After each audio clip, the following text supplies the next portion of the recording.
completely okay to start with a free mint or a one of one, or getting used to the technology that's there and the platforms and how to do this. And it's just trial and error, isn't it? Really, I'm still learning. Like that optimism.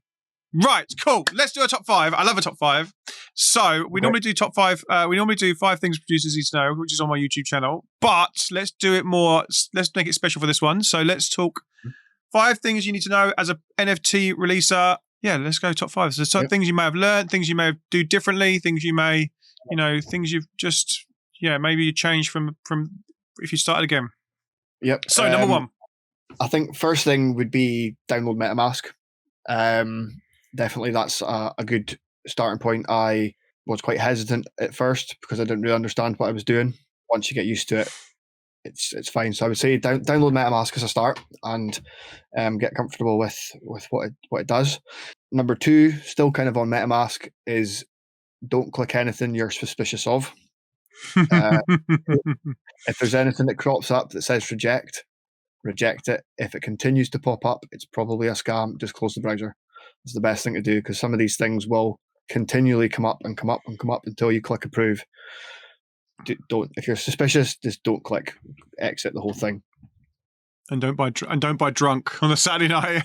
No. Try to have your. I mean, that's a rare case. If you're in these actual music NFT platforms and you're collecting, I don't even second guess. Just click, boom, gone. It's when you're more in individual projects, people can still get hacked regardless. So definitely take caution. But when you're within platforms, there is an additional level of security, I suppose, to a certain degree there than a normal project that's an individual is launching. I think the third thing would be check out the music. Just go onto these platforms, listen to artists that you find. I guarantee you're going to find something you like, because there's a lot of really high quality music that's available on these platforms. I think at one point there was a kind of opinion that maybe Web3 music isn't good and that's why they're on Web3 and not making it on Spotify. But actually the quality of tunes that's there is amazing. There's some really talented people that are working across all genres. It's actually opened up my mind to more genres and listening to a lot more variation now, because I've met these people and want to listen to their music and support. So definitely check out the music that's available. I think be creative. The tools are there for your disposal to try and distribute music in a different way that's never been done before. So think about what you want to do, how do you want to achieve this, and try and be creative with everything from the artwork to the song to the text that you're putting in, or the rewards that you maybe want to put in behind that music to give back a little bit. Don't necessarily have to do that, but there's the opportunity there to be creative more so than just putting a song on Spotify. And cool. I think final thing, number 1, is just get stuck in and do it. Just release music. It's the best thing. You can sit and think about it for months, but you're only really going to start learning once you start doing. There are things like OpenSea where you can just upload an NFT for free without any gas fees. It doesn't cost you a penny. So there are a lot of tools there, no-code tools, and reach out to people if you're ever stuck. I think that was my biggest thing. It's like, how the hell do I start doing it? I think that's like I said, I've from all the way through, I definitely wanted to do it, and obviously we've got a catalog from a data transmission point, just from a data transmission point of view. And 63B, we've got releases, we've got catalog.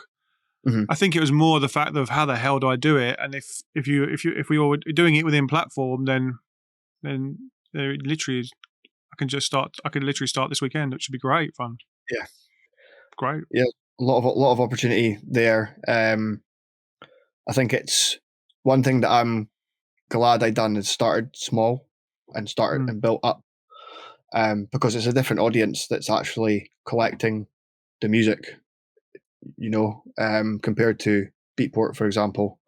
So I think it's, there would be the temptation to sell a collection out of 25 and jump straight to 1,000.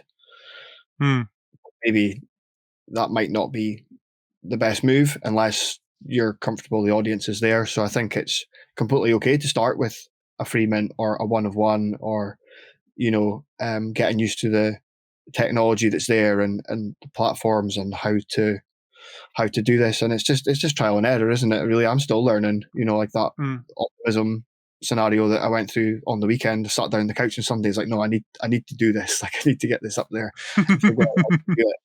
And technology it's always going to advance. It's always just going to keep going as things progress. And I think it's important to be on the cusp of something new and to just be present, I suppose.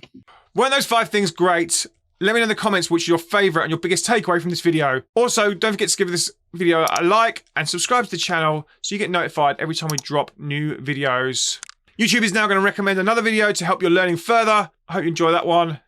I'll see you in the next video. Cheers. Bye-bye.